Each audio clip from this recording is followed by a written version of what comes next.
Okay, now pay attention.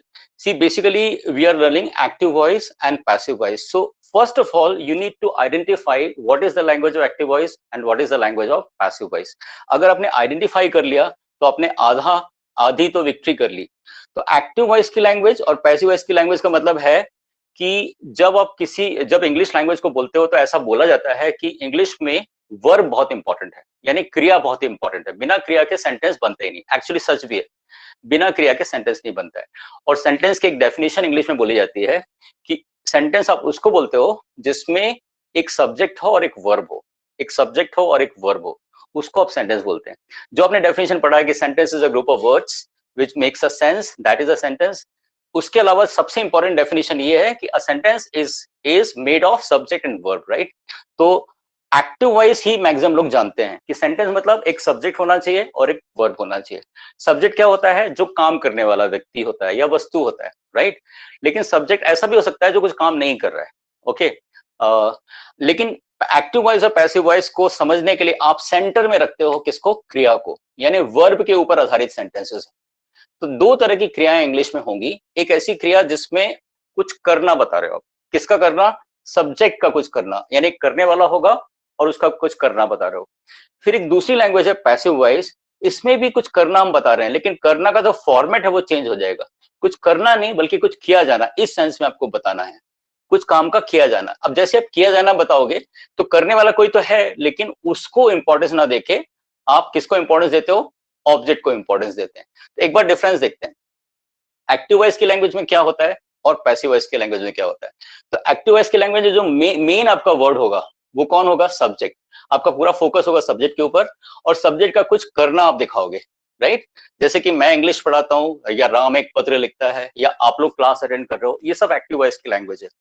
Passive voice की language में क्या हो जाएगा कि जो काम करना है वो तो काम तो हो रहा है, लेकिन करने वाला जो है वो हमारे लिए उतना महत्वपूर्ण नहीं है।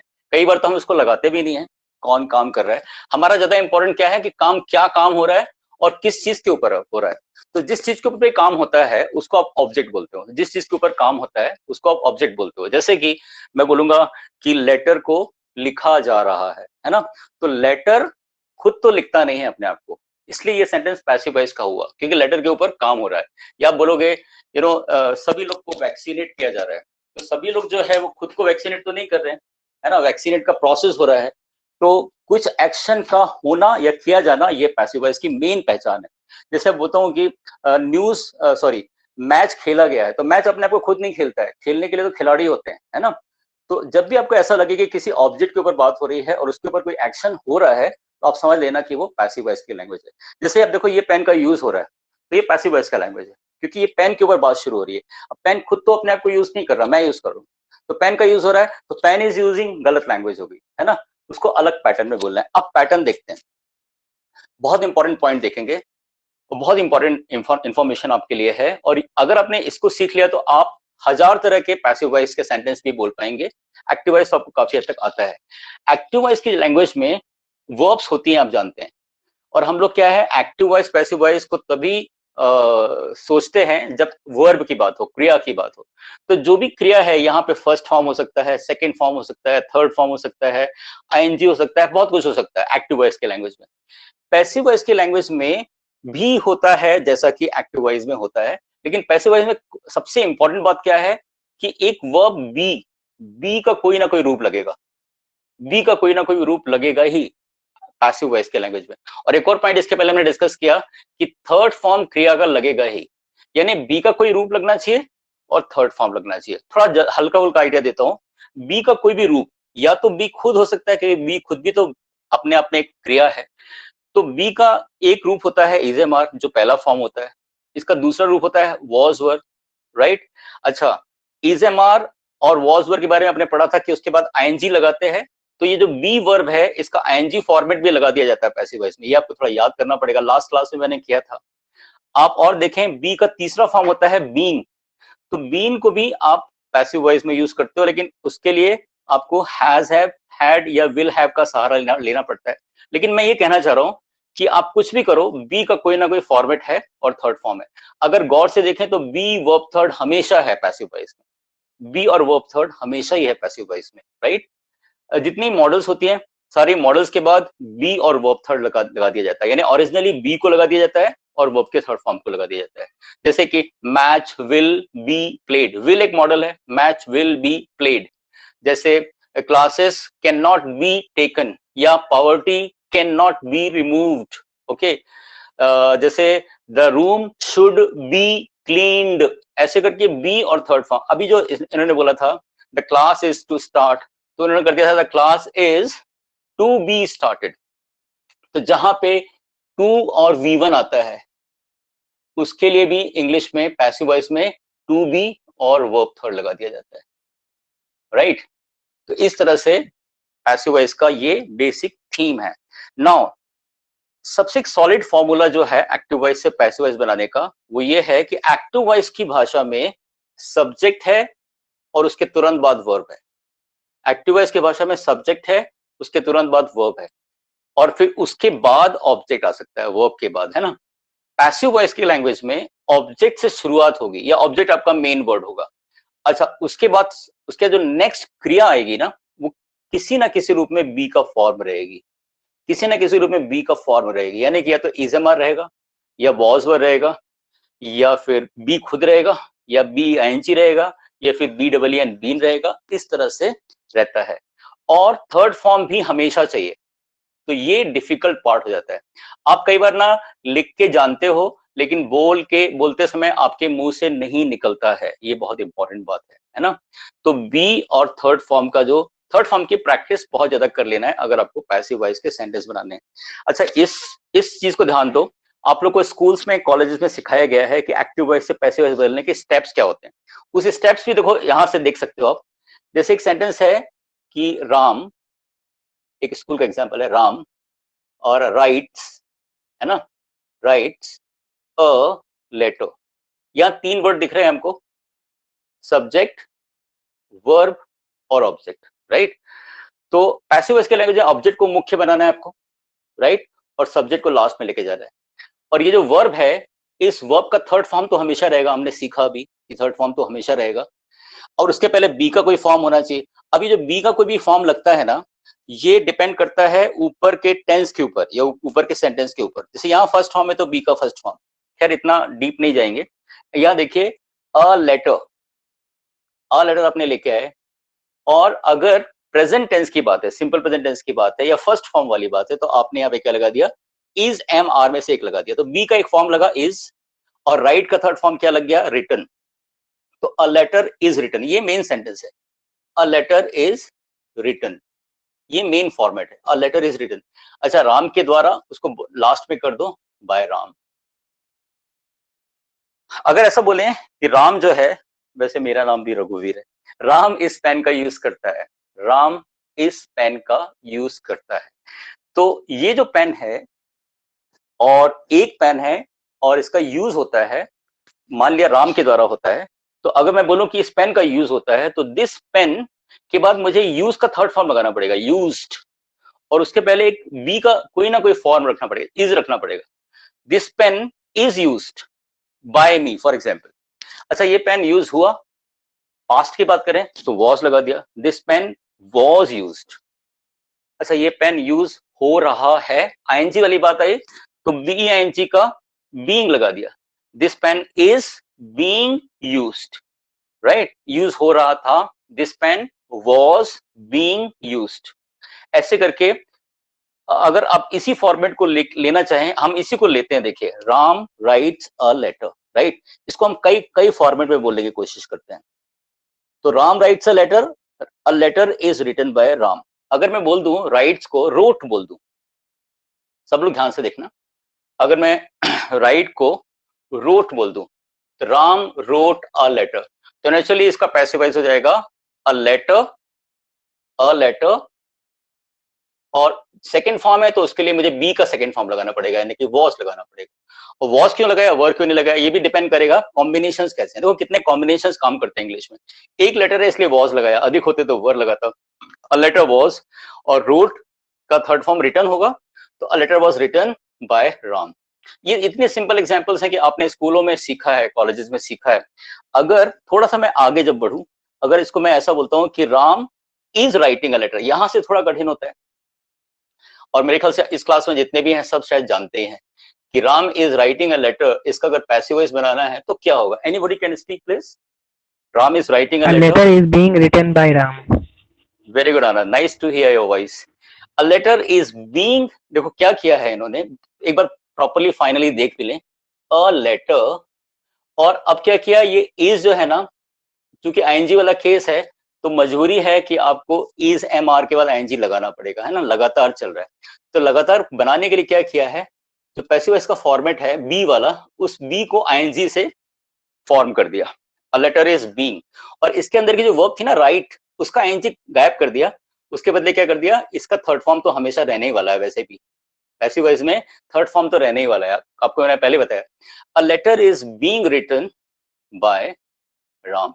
और कितना इजी होगा, अब आनंद आपने बोला, अगर मैं इसको इज के बदले वॉस कर दूं यहाँ पे कि राम एक लेटर लिख रहा था। अफजल थोड़ा ट्राई करोगे इसको, अफजल है क्या? राम एक लेटर लिख रहा था।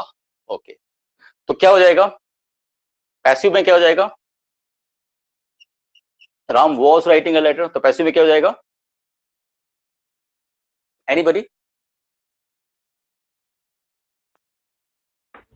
हम बोले हाँ,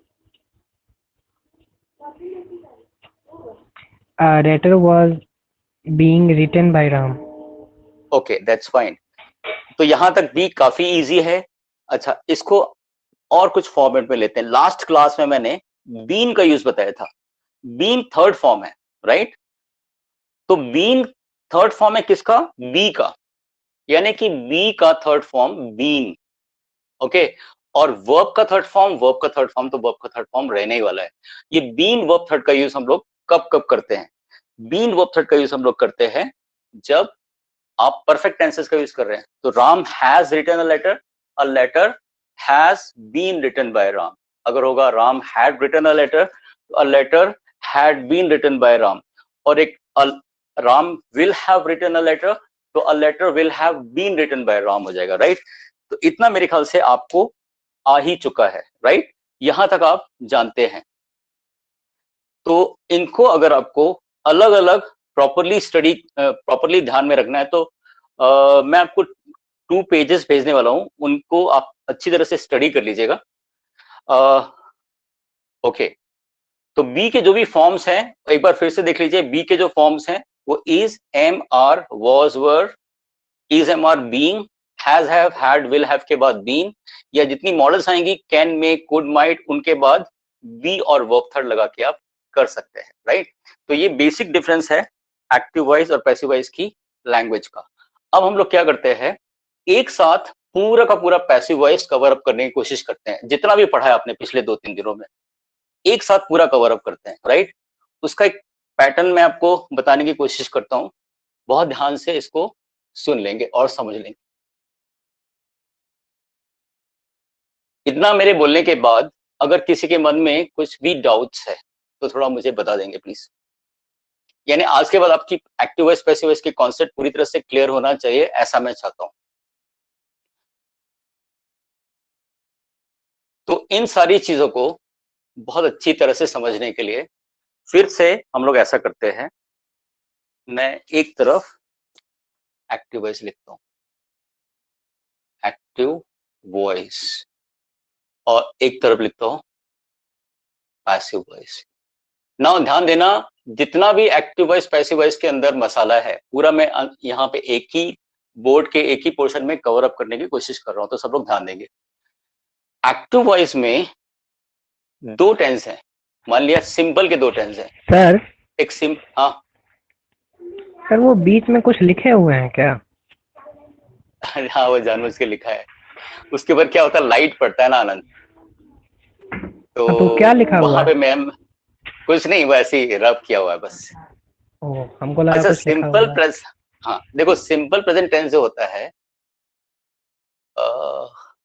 इसको ओके, सिंपल प्रेजेंट टेंस जो होता है इसको ना ऐसे सीखते हैं, रुकिए, ऐसा नहीं, एक एक टेंस को दो दो टेंस को लेते हैं, इसको ना इस तरह से करते हैं। आप टेंसेस को देखो, सिंपल प्रेजेंट और सिंपल पास्ट का एक्टिव वॉइस देखिए। और इनका पैसिव वॉइस देखते हैं। एक्टिव वॉइस को मैं पैसिव एबी से रिप्रेजेंट कर रहा हूँ, पैसिव वॉइस को पीबी से। तो सिंपल प्रेजेंट टेंस में क्या लगता है, सब्जेक्ट के बाद V1 लगता है या V5 लगता है ना। और सिंपल पास्ट पे क्या लगता है, V2 लगता है। ये आपका सिंपल प्रेजेंट और सिंपल पास्ट में आप एक्टिव वॉइस की लैंग्वेज का यूज करते समय अप्लाई करते हो। Now when you make it passive voice, तो ऑब्जेक्ट स्टार्ट में रख दीजिएगा। अगर प्रेजेंट की बात चल रही है, यानी सिंपल प्रेजेंट टेंस की बात चल रही है पैसिव वॉइस में, तो इज, एम या आर को अप्लाई करना है। ये जानते हो आप, इसे थोड़ा सा बोर हो गए लेकिन ले लीजिए। और वर्ब का सेकेंड फॉर्म है तो वॉज वर्ब आपको लगाना है, राइट। इसके बाद हमेशा ध्यान रखिए वर्ब थर्ड हमेशा है। ये हुआ है ना। तो दो टेंस यहां से कवर अप हो गए। अगर एक्टिव वॉइस में V1 या V5 है तो पैसिव वॉइस में is, am, are, verb third है। ओके। और अगर V2 है तो पैसिव वॉइस में वॉज वर और V3 है, राइट। ये आपने ऑलरेडी पढ़ा था, इसलिए मैं इसको शॉर्ट में बताने की कोशिश कर रहा हूँ। तो बाय प्लस सब्जेक्ट ही हो गया। अच्छा, सेकंड पैटर्न लीजिए, दो कंटिन्यूअस टेंस लीजिए। एक आपका प्रेजेंट एंड पास्ट कंटिन्यूअस कर लेते हैं, ठीक है। प्रेजेंट एंड पास्ट कंटिन्यूअस दोनों एक साथ। दोनों कंटिन्यूअस टेंस में कॉमन बात क्या है, दोनों में आईएनजी लगता है। तो एक्टिव वॉइस में कैसा आईएनजी लगता है और पैसिव वॉइस में कैसा आईएनजी लगता है, बस ये डिफरेंस देख लोगे तो इजी पड़ेगा। देखो इसमें थोड़ा सा हार्डवर्क है मेरा, तो आप लोग थोड़ा सा सहयोग करिएगा प्लीज। सब्जेक्ट के बाद मैं अगर सिंपल प्रेजेंट टेंस की बात करूंगा, सॉरी प्रेजेंट कंटिन्यूअस की बात करूंगा, तो इज, एम, आर के बाद आईएनजी लगाऊंगा, है ना। और अगर पास्ट कंटिन्यूअस की बात करूंगा तो क्या करूंगा, वॉज वर्ब के बाद आईएनजी लगाऊंगा, राइट। ये वो फर्स्ट आईएनजी लगाया, है ना। I am teaching English and I was teaching English. लेकिन अगर इसको पैसिव वॉइस के पैटर्न में बोलना होगा मुझे, तो तब मैं क्या करूंगा, ऑब्जेक्ट से स्टार्ट करूंगा नेचुरली। प्रेजेंट का टेंस है तो इज, एम, आर लगाऊंगा, पास्ट का टेंस है तो वॉज वर्ब लगाऊंगा, राइट। पास्ट कंटिन्यूअस के लिए इज, एम, आर, और सॉरी प्रेजेंट कंटिन्यूअस के लिए इज, एम, आर, और पास्ट कंटिन्यूअस के लिए वॉज वर्ब लगेगा। प्लस ये जो आईएनजी वाला पोर्शन है, इसको एक बार बहुत ध्यान से फिर से देख लीजिए। बी आईएनजी मुझे यहाँ पे लगाना मस्ट है। जानने के बाद भी आप चूक सकते हैं, इसलिए याद रखिए बी आईएनजी लगाना जरूरी है और फिर वर्ब का थर्ड फॉर्म लगाना है। ओके, दिख रहा है ये आपको। अच्छा, बाय और सब्जेक्ट तो लास्ट में आ जाएगा। तो ये कंटिन्यूअस टेंस। अब परफेक्ट टेंस ले लो, तीन परफेक्ट टेंस है, प्रेजेंट, पास्ट एंड फ्यूचर। इसका एक्टिव वॉइस अगर आपको नहीं याद है या टेंसेस आपको याद नहीं है, एक बार देख लीजिएगा। लेकिन थोड़ा अगर याद करने की कोशिश करो तो एक्टिव वॉइस में क्या होता था, अगर कोई व्यक्ति ने किसी काम को पूरा किया है प्रेजेंट में, तो आप हैज हैव के बाद वर्ब थर्ड लगाते हो। अगर पास्ट में पूरा किया है तो हैड के बाद वर्ब थर्ड लगाते हो। अगर फ्यूचर में पूरा किया है तो विल हैव के बाद वर्ब का थर्ड फॉर्म लगाते हो। Do you remember? ये आप करते हो और इसके बाद ऑब्जेक्ट होता है, राइट। अब इसको जब पैसिव वॉइस करते हो तो पैसिव वॉइस में ऑब्जेक्ट के बाद ये सारी चीजें, यानी हैज हैव है तो हैज हैव आएगा, हैड है तो हैड ही आएगा, अगर विल हैव है तो विल हैव आएगा। फाइन। इसके बाद एक्स्ट्रा क्या है, एक्स्ट्रा ये है कि आपको यहाँ पे बीन लगा देना, BEEN, बीन। और फिर वर्ब का थर्ड फॉर्म भूलिएगा नहीं। ये पैटर्न हुआ। तो इतना एक्चुअली आप पढ़ चुके हो अभी तक। तो it's a kind of revision, इतना आप पढ़ चुके हो, है ना। यानी टोटल कितने टेंसेस हुए देखें तो 1 2 3 4 5 6 7 टेंसेस हमने कवर अप किया। अब एक नेक्स्ट टेंस है, केवल 8 टेंसेस का पैसिव बनता है, एक फ्यूचर सिंपल। आप अगर देखें तो सब्जेक्ट के बाद विल लगाते हो और V1 लगाते हो और ऑब्जेक्ट लगाते हो। ये विल जो है, इससे एक पूरी इंग्लिश में एक रूल बन जाता है। विल अपने आप में एक मॉडल है। विल लगभग वैसे ही है कैटेगरी में जैसा कि कैन है, जैसे कि शुड है, जैसे कि मस्ट है, राइट। तो विल V1 जो है, इसको जब पैसिवाइज करते हो तो इस पोर्शन को ध्यान देना जरा। विल V1 को विल बी कर देते हो, विल बी, और V1 को आप थर्ड फॉर्म कर देते हो, विल बी थर्ड फॉर्म कर देते हो। तो हुआ क्या, विल V1 जो था विल बी V3 हो गया और ऑब्जेक्ट आया स्टार्ट में, सब्जेक्ट गया लास्ट में। यानी कि ऑब्जेक्ट के बाद विल बी वर्ब थर्ड आएगा और फिर बाय और सब्जेक्ट। ये बहुत से लोग को, अगर किसी को बाउंस हो रहा होगा, वैसे होना तो नहीं चाहिए, अगर बाउंस हो रहा होगा तो भी प्रॉब्लम नहीं है, क्योंकि अब अभी हम इसके ऊपर एग्जांपल्स रखने वाले हैं। तो जैसे कि I will teach English, English will be taught by me, Ram will write a letter will be written by me, India will cancel the match will be cancelled, I will submit the forms will be submitted, है ना। इस तरह से। अब जैसा will के साथ हुआ है वैसा सभी के साथ होगा, यानी कैन के साथ भी वही होगा, मे के साथ भी वही होगा, कुड के साथ भी वही होगा, ओके, शुड के साथ भी वही होगा, मस्ट के साथ भी वही होगा। फिर डिफिकल्टी कहां पर आएगी आपको, ऐसी वर्ब्स जो थोड़ा डिफिकल्ट है, जैसे कि यूज्ड टू, ये डिफिकल्ट है, जैसे कि हैड टू, ये डिफिकल्ट है, जैसे कि नीड टू, ये आपको डिफिकल्ट पड़ सकता है, राइट। जितनी ये वर्ब्स है, ये सारी वर्ब्स का जब आप एक्टिव वॉइस बनाओगे तो इनके बाद वीवर लगाओगे, ओके। लेकिन जब आप इनका पैसिव वॉइस बनाओगे तो बी लगाना पड़ेगा और वर्ब थर्ड लगाना पड़ेगा। देखो कितना बारीक डिफरेंस है। एक्टिव वॉइस में कैन और वी1 बोलोगे, लेकिन पैसिव वॉइस में कैन बी और वी3 बोलोगे। I can teach English, English can be taught by me. You में यू में okay, you may remember him or he may be remembered by you, या India may win the match may be won by India.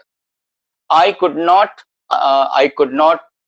pass the exam could not be passed by me, okay. India could not remove poverty could not be removed by India. We should clean the room should be cleaned by us. We should maintain the discipline, the discipline should be maintained by us. अब सबसे difficult इसमें आता है use to, had to और need to. तो ये तो बहुत से लोग से बनता ही होगा शायद। यूज टू, हैड टू और नीड टू को देखो। अगर हैड टू आ रहा है कहीं पे, जैसे I had to pay the fine, okay, I had to pay the fine, तो क्या आया है इसके बाद वी1 आया ना, I had to pay the fine, the fine had to be paid, आप क्या कर दो, बी और वर्ब थर्ड लगा दो, the fine had to be paid by me, okay. You need to repair the car need to be repaired, you need to type the letter need to be typed, okay. You had to okay, we had to lock the door had to be locked, ऐसा आ जाएगा, right. और language में कैसा change आएगा, जैसे हम गरीबी हटा सकते हैं, गरीबी हमारे द्वारा हटाई जा सकती है।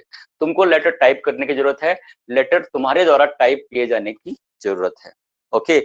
इंग्लिश, तुमको इंग्लिश की प्रैक्टिस करने की जरूरत है, इंग्लिश को प्रैक्टिस करने की जरूरत है, किए जाने की जरूरत है, राइट।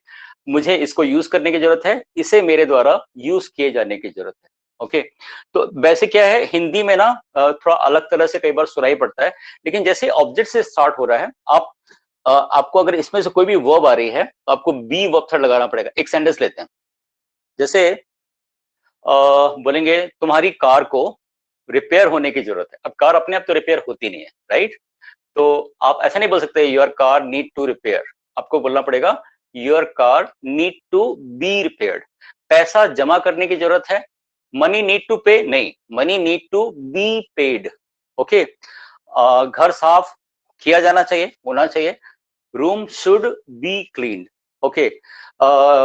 पहले क्या है, जैसे आजकल व्हाइट बोर्ड यूज होता है ना, पहले क्या होता था, ब्लैक बोर्ड का यूज होता था।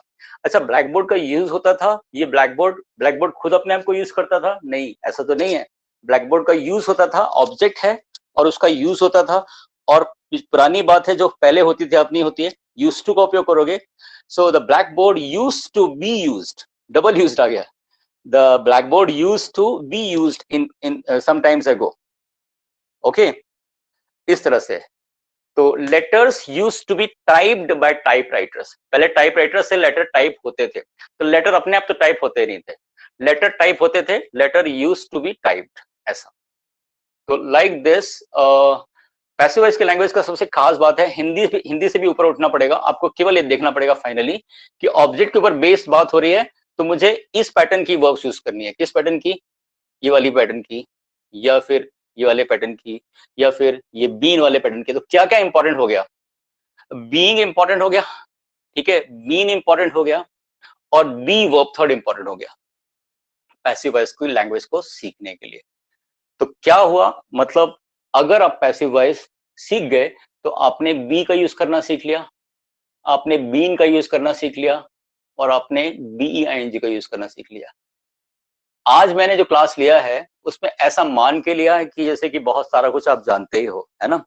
तो ऐसा हो सकता है कि बहुत कुछ बाउंस भी हुआ होगा। जो बाउंस होगा आपको उसको मुझे पूछना है आपको, राइट? लेकिन अगर ये मॉडल्स आप जानते हो, इन मॉडल्स को की बात में जैसे ही ऑब्जेक्ट से शुरू हुई बात, आप बी वर्ब थर्ड लगाओ। जैसे समझना, मैच कैंसल हो सकता है, समझना, मैच कैंसल हो सकता है, मैं गलत बोलता हूं, मैच में कैंसल। चलो इसको कैच करते हैं पहले, है ना? मैं कुछ गलत सेंटेंस बोलूंगा, आप सही करना, राइट? जैसे बोलना है children will punish, children will punish by the principal. क्या गलत है इसमें? ट्राई करो, children will punish by the principal. Sir will भी हो जाएगा, children will be punished by the will, children will be punished by the by, okay. अगर बोलना है जैसे बोलना है कि गरीब, सॉरी, गंदगी दूर हो सकती है ना? गंदगी दूर हो सकती है, तो बोलेंगे द डर्टीनेस मे रिमूव। क्या ये सही है? द डर्टीनेस मे रिमूव सही है? गंदगी ठीक हो सकती है, हट सकती है। नो सर, मनी मे में भी हो क्या, जाएगा। डर्टीनेस में बी रिमूव, ओके। तुम्हारा पैसा वापस हो सकता है, पैसा तुम्हारा वापस हो सकता है, रिफंड एक वर्ब है, तो साक्षी कैसे बोलेंगे तुम्हारा पैसा वापस हो सकता है? योर मनी मे रिफंड, सही है ये? Your money may be refunded. हाँ, your money may be refunded, ये ईडी लगाना नहीं बोलना, थर्ड फॉर्म लगाना है, your money may be refunded. अच्छा, जैसे बोलना है इंग्लिश नीड टू प्रैक्टिस, ये गलत है, इंग्लिश नीड टू प्रैक्टिस, इसको सही करो रिपू।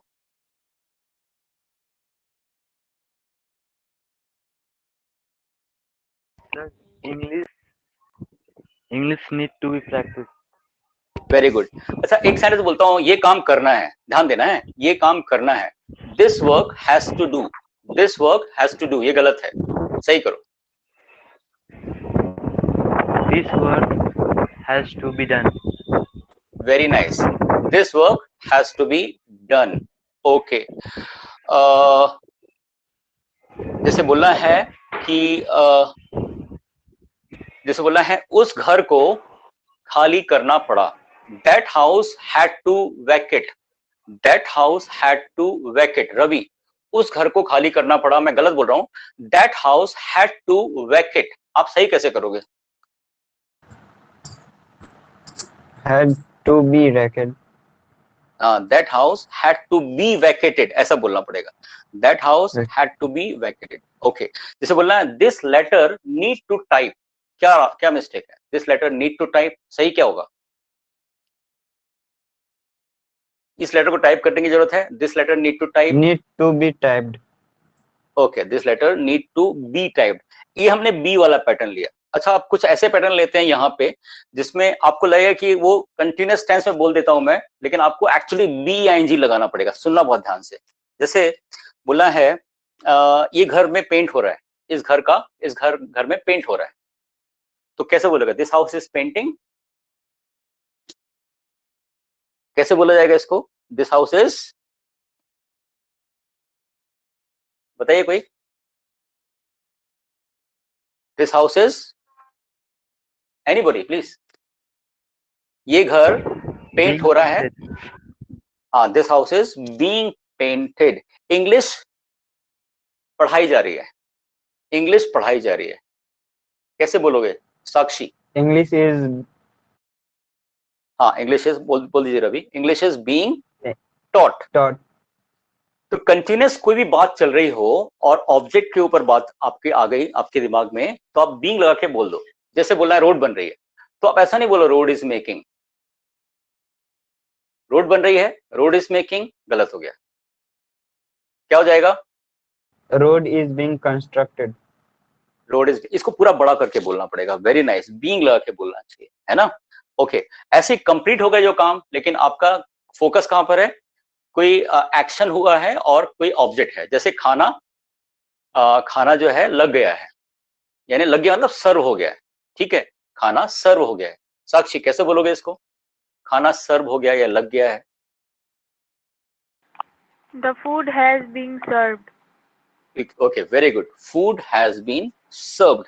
अच्छा, कुछ सेंटेंसेस में कंफ्यूजन होता है, जैसे कॉलेज खुल गए हैं, है ना। अब वहां पे कई बार ऐसा होता है, इंग्लिश लैंग्वेज में ना ऐसा मानने की टेंडेंसी भी है कि कोई चीज को हम लोग ना क्या बोलते हैं उसको, थोड़ा सा उस तरह से रिजेंबल करते हैं, जैसे कि वो जिंदा कोई हो, जैसे कॉलेज कोई ऐसा मान लेते हैं जिंदा कोई चीज है, कॉलेज ने खुद जैसे अपने आप को खुला हो। तो कॉलेज खुल गए हैं, आपके पास दो तरीके हो जाएंगे, कॉलेज हैज ओपन्ड, है ना, कॉलेज हैज ओपन्ड और कॉलेज हैज बीन ओपन्ड, दोनों का मतलब निकालने की कोशिश करो। तो कॉलेज खुल गए हैं और कॉलेज खोल दिए गए हैं, एक्चुअली दोनों ही सही है, कॉलेज हैज बीन ओपन्ड और कॉलेज हैज ओपन्ड, लेकिन रनिंग लैंग्वेज में कॉलेज हैज ओपन्ड ऐसा बोल दिया जाता है। तो कई बार कंफ्यूजन आपको होगा कि एग्जैक्टली मैं यानी एग्जैक्टली पैसिव वॉइस की लैंग्वेज कई जगह पे सूट नहीं हो रही है ना। जैसे बोलना है उसकी कार डैमेज हो गई थी, देखो उसकी कार डैमेज हो गई थी, डैमेज हो गई थी, तो द कार हैड डैमेज्ड, क्या सही होगा, क्या कार खुद अपने आप को डैमेज कर लेती है? तो सही सेंटेंस क्या होना चाहिए, the car had been damaged, the car had been damaged, ऐसा बोलना पड़ेगा, है ना, राइट। तो ये अगर आपको पास्ट परफेक्ट टेंस आता है कि किसी ने कोई काम को पूरा किया था, तो आप हैड और वर्ब का थर्ड फॉर्म लगाते हो, तो आप बीन और वर्ब का थर्ड फॉर्म लगा के पैसिव की लैंग्वेज में बोलोगे, है ना। मैच कैंसिल हो गया था, आनंद कैसे बोलोगे इसको, मैच कैंसिल हो गया था? Match has been cancelled. Very good. जैसे बोलना किताबें प्रिंट हो चुकी थी, कैसे बोलेंगे साक्षी, बुक्स, साक्षी अवेलेबल नहीं है शायद, रिपू जैसे बोलना किताबें प्रिंट हो गई थी, हाउ विल यू से?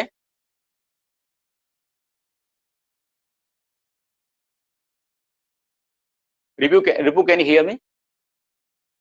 Ravi can you hear me? Yes, sir. Yes, sir. Yes, sir. हाँ, जैसे बोलना किताबें प्रिंट हो गई थी, कैसे बोलोगे? The book have been printed.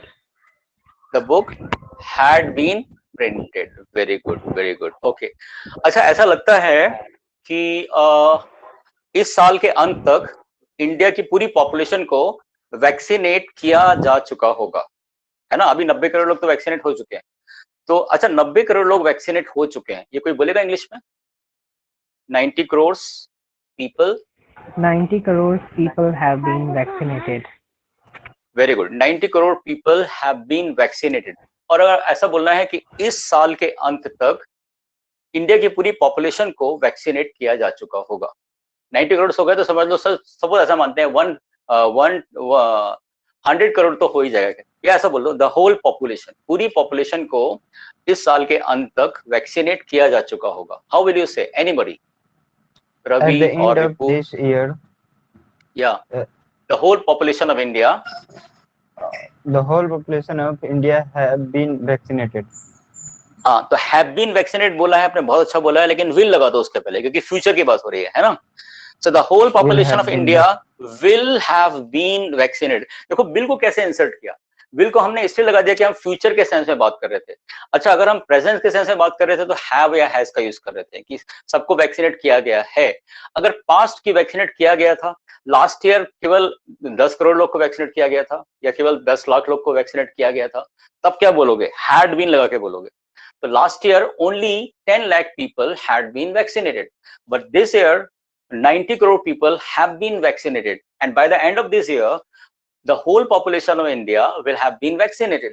आप समझते हो ये लैंग्वेज का यूज कितना करना पड़ सकता है आपको आगे चल के। So are you getting it? एक लास्ट लैंग्वेज पे आते हैं, ये बहुत ज्यादा चलता है, यानी is am are verb third और was were verb third तो बहुत चलता है।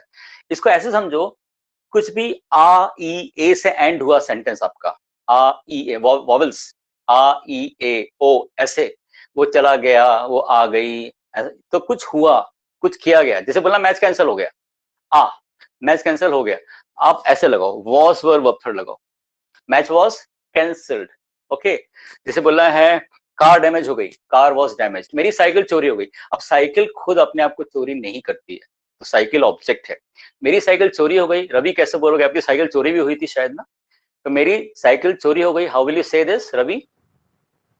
My cycle has been theft. Stolen, Had been. चोरी करने के लिए स्टील होता है। अच्छा, बाकी सारे लोग थोड़ा अलर्ट होके मेरी बात को ध्यान से सुनेंगे। अब मेरे पास एक सेंटेंस है, साइकिल का चोरी होना। आपको पता है वो जो वेस्ट साइड मॉल के सामने कुछ क्लासेस हैं, वहां पे अक्सर साइकिलें चोरी हो जाती हैं। अब पहला सेंटेंस सुनना, साइकिलें चोरी हो जाती हैं।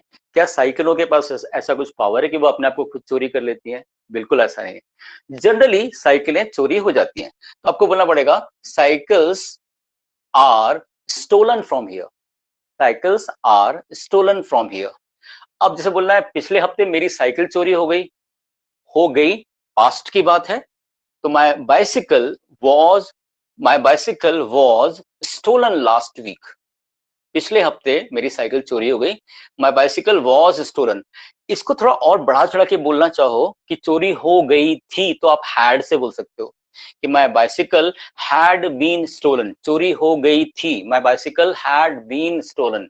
और ध्यान दो, अब किसी को बता रहे हो कि यार मेरी ना बाइसिकल चोरी हो गई है और मैं ढूंढ रहा हूं, यानी वो काम अभी हो चुका है लेकिन मैं ढूंढ रहा हूं कि मिल जाए शायद। ओके, सो माई बाइसिकल, तब बोलो has been stolen, my bicycle has been stolen.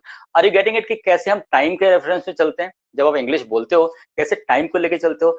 साइकिलें चोरी होती हैं, बाइसिकल्स आर स्टोलन, साइकिल चोरी हुई, बाइसिकल वॉज स्टोलन, साइकिलें चोरी हो गई हैं, बाइसिकल्स हैव बीन स्टोलन, चोरी हो गई थी, बाइसिकल हैड स्टोलन।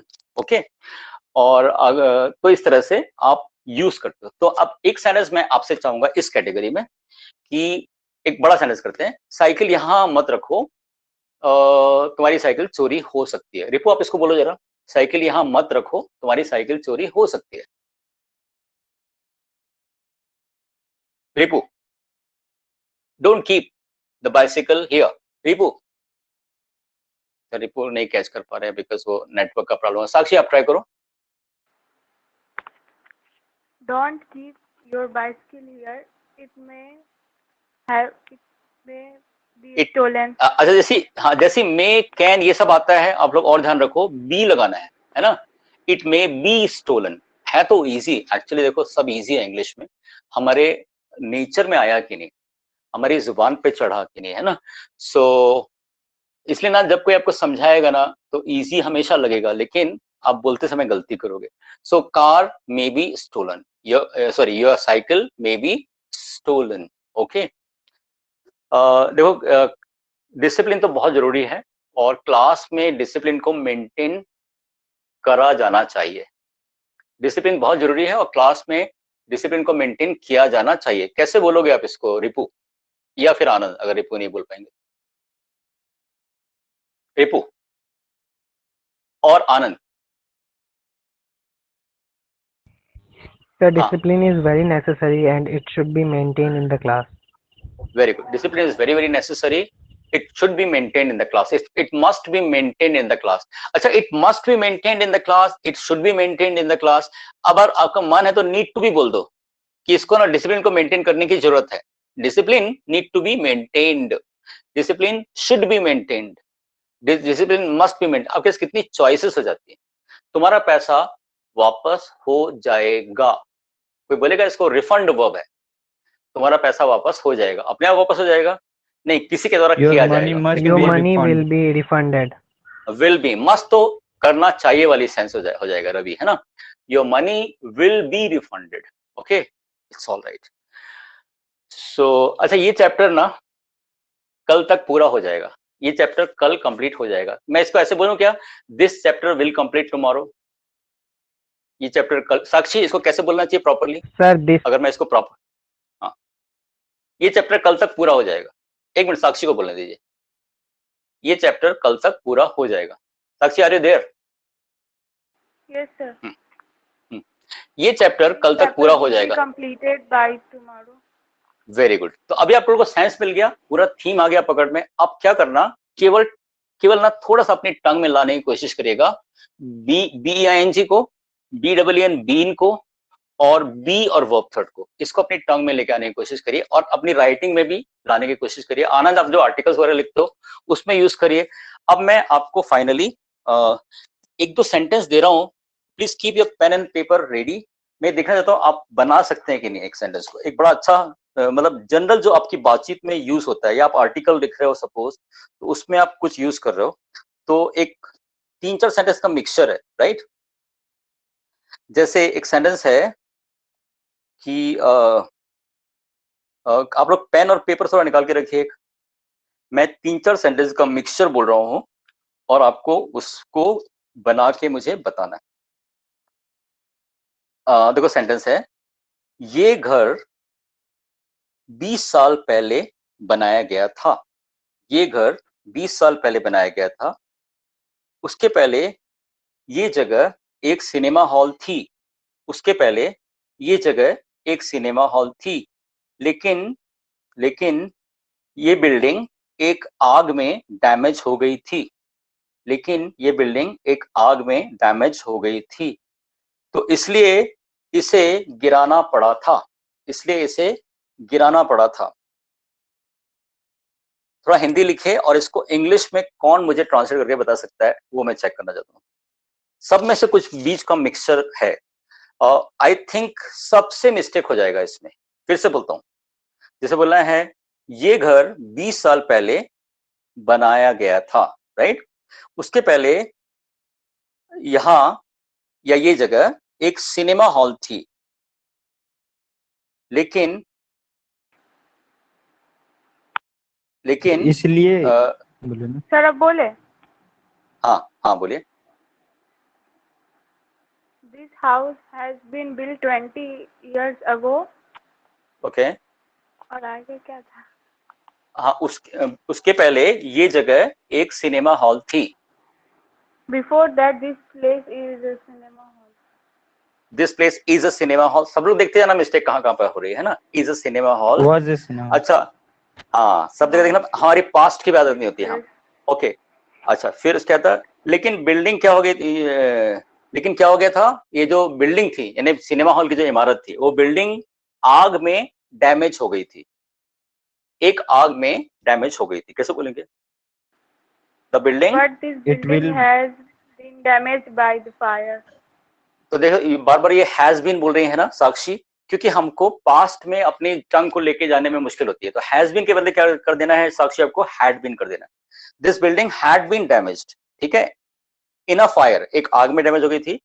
अच्छा, इसीलिए इसे क्या करना पड़ा, नॉकडाउन करना पड़ा, गिराना पड़ा था।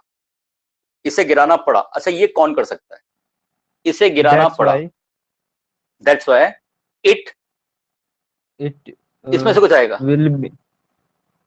नहीं, विल तो आ ही नहीं क्या सकता, क्या फ्यूचर बोले? हो गया। इसलिए इसको गिराना पड़ा था, यानी बिल्डिंग को गिराना पड़ा तभी तो नया बना ना। गिराना पड़ा, गिराने के लिए knockdown. It had to Anand be। आप सोचो। हाँ शाबाश, वेरी वेरी नाइस, बहुत अच्छा रवि, बहुत अच्छा कैच किया आपने। It had to be knocked down, शाबाश, बहुत खुशी हुई मुझे। It had to be knocked down, उसको गिराना पड़ा। अब ये भी सीख लो, पड़ा आएगा ना, कुछ करना पड़ा, हैड टू लगाना है। पैसा जमा करना पड़ा, money had to be paid. Fine जमा करना पड़ा, fine had to be paid, right. Building को गिराना पड़ा, the building had to be knocked down. Okay, उन लोगों को दंड देना पड़ा, they had to be punished, ऐसा। ओके, अच्छा अगला सेंटेंस लेते हैं। अगला सेंटेंस बहुत इंपॉर्टेंट है ना। सर इस रोड को महात्मा गांधी रोड के नाम, महात्मा गांधी रोड के नाम से जाना जाता है, ठीक है। इस रोड को महात्मा गांधी रोड के नाम से जाना जाता है। पहले इसे आजाद रोड से पुकारा जाता था। पहले इसे आजाद रोड के नाम से पुकारा जाता था, लेकिन कुछ साल पहले ये नाम चेंज हो गया। कुछ साल पहले ये नाम चेंज हो गया। रिपीट कर रहा हूं, अगर थोड़ा सा मेहनत करें मेरे साथ तो, है ना। इस रोड को महात्मा गांधी रोड के नाम से पुकारा जाता था, राइट। सॉरी, इस रोड को महात्मा गांधी रोड के नाम से पुकारा जाता है। पहले इसे आजाद रोड के नाम से पुकारा जाता था या बुलाया जाता था, लेकिन कुछ साल पहले इसका नाम चेंज हो गया या कर दिया गया। कौन बोल सकता है? लिखा हिंदी।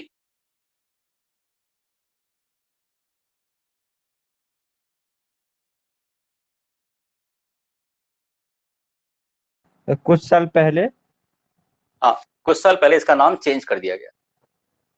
थोड़ा मेरे साथ मेहनत कर लोगे ना तो बहुत फायदा होगा आपको।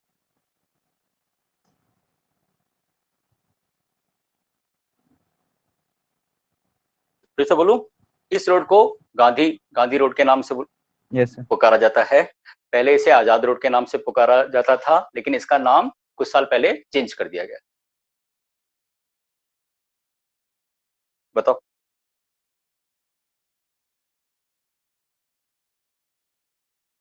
साक्षी ने बहुत अच्छा ट्राई किया था इसके पहले, लेकिन साक्षी आप ध्यान देना, बार बार हमारी मुंह से क्या निकलता है? प्रेजेंट निकलता है, प्रेजेंट टेंस। इज मार निकलेगा वॉज वर के बदले, हैड के बदले हैव निकलेगा, हैज निकलेगा।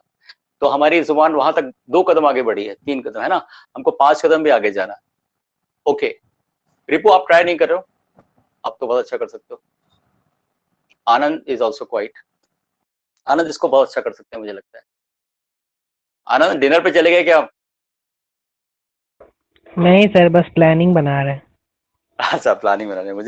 मुझे डर ही लगा रहा था, 20 से उठ के पता चला कि शुरू कर दिया डिनर। सर, आपने? हाँ। this road is known as Mahatma Gandhi road. Okay या Before that it was known as Azad road, okay good. but sometime before ago its name changed to यहाँ मिस्टेक हो रहा है, बट सम टाइम्स अगो, कुछ समय पहले, चलो some times अगो। हाँ, sometime ago this क्या बोलते नेम, कुछ साल पहले। yes some years but ago था actually, yes, some years ago the name will be changed. will be changed, तो फ्यूचर के लिए आएगा, अब तो पास्ट की बात कर। Had been changed. had been changed भी ठीक है, बहुत अच्छा है। had been changed और was changed भी अच्छा है। तो some years ago the name was changed या the name had been changed। अच्छा, इन्होंने जो बोला था it was known as Azad road, क्या was के बदले और कुछ लगाया जा सकता है? इसमें से चेक करो, इसमें से लगा सकते हैं, was के बदले कुछ और लगा सकते हो? आपको मैंने यूज पढ़ाया था कि हाँ, मैंने बताया जो चीज पहले होती थी अभी नहीं होती है, उसके लिए क्या लगा सकते हो? यूज टू लगा सकते हो, है ना। तो यूज टू जैसे ही लगाया आपने, आपको फिर बी लगाना पड़ेगा। तो क्या बोलेंगे? This road use to be known, है ना, use to be known as. अगर आपने इतना डिफिकल्ट कर लिया तो आपके आर्टिकल्स वगैरह बहुत शानदार हो जाएंगे, फिर राइटिंग बहुत शानदार हो जाएगी। This place use to be known, कितना बढ़िया स्ट्रक्चर है। This place use to be known as Azad Road. So this road is known as Gandhi Road. Recently, some years ago, this road used to be known as Azad Road, but the name was changed few years ago. ये आपका sentence बन गया, right? I guess इतना काफी है आज के लिए। यानी कि अगर जब आप पैसिव वॉइस को बोलना चाहते हो, लिखना चाहते हो, आर्टिकल्स वगैरह लिखना चाहते हो, तो आपको ना इस मिक्सचर में से कुछ भी डालना पड़ सकता है। Am I right? ये पूरे मिक्सचर में से कुछ भी आपको कहीं भी जरूरत पड़ सकती है। जैसे मैं कुछ सेंटेंस बोलता हूँ कि आप ये देख रहे हो, ये एक साइकिल की फैक्ट्री है, यहाँ पे बहुत सारी साइकिल्स बनाई जाती हैं और साइकिल्स बनाई जाती है, और कई सालों से यहाँ साइकिलें बन रही हैं, राइट? कई सालों से यहाँ साइकिलें बन रही हैं। अच्छा, इसको कैसे बोलोगे? कई सालों से यहाँ साइकिल्स बन रही हैं। कई सालों से यहाँ साइकिल्स बन रही हैं, कैसे बोलोगे? मेरा क्लास थोड़ा लंबा हो ही जाता है, मुझे शॉर्ट करना है जरा। हाँ, The cycles are being being made made here for years, for many years, है ना? for ठीक है, many years. तो चलो ऐसा है, मैं आपको अभी 2 पेज भेज रहा हूँ, ये पूरा इसका एक तरह से इसको आज ही के आज देख लीजिएगा, राइट? एंड कुछ मैं सेंटेंसेस, हिंदी सेंटेंस अब तो रेगुलरली मुझे भेजने होगा, अदरवाइज बहुत लेट हो जाएंगे हम लोग। तो रेगुलरली कुछ मैं आपको जो काम दूंगा ना उसको करिए, राइट। तो पैसिव वॉइस के ऊपर मैं बहुत सारे मिक्स्ड सेंटेंस आपको भेजता हूँ, उसको आपको ट्रांसलेट करने की कोशिश जरूर करना है, और जहां पे स्टक अप करेंगे मुझसे पूछिएगा, है ना। तो that's it for today. Anybody has got any question? It's already 9:15 actually, 9:10। So I'll try to finish class now in 45 minutes. ये अभी हम लोग next try करेंगे कि 40-45 minutes में आपका class खत्म हो, so that you can do some other work also, because there are many other things. Anand, Ravi and Ripu, if you have any question regarding passive voice language, you can ask me. No, sir. Nothing, na? I think Ripu, you are very, very clear now about the language of passive voice. Okay, Ripu? Yes, sir. Yes, sir. Anna, you are very, very clear. Anand, you are also very clear, I guess. Yes sir. And Ravi, आप भी काफी हद तक clear हुए होंगे, है ना। अभी एक 2 पेज का मैं छोटा सा नोट्स भेज रहा हूँ, वो शॉर्टकट है इसके बारे में। उस शॉर्टकट को जब आपने चार्ट की तरह रखेगा अपने पास में, और उसको कभी भी पैसिव वॉइस में डाउट हो, उसको दोबारा आप देख लीजिए तो आपको क्लियर हो जाएगा, है ना। So that's it for today, will meet tomorrow at the same time. Thank you very much for joining the class. Sharp at 8 o'clock tomorrow we'll be there. Okay, thank you, take care. Okay, bye sir, good night. Okay, Good night. bye, good night, good night.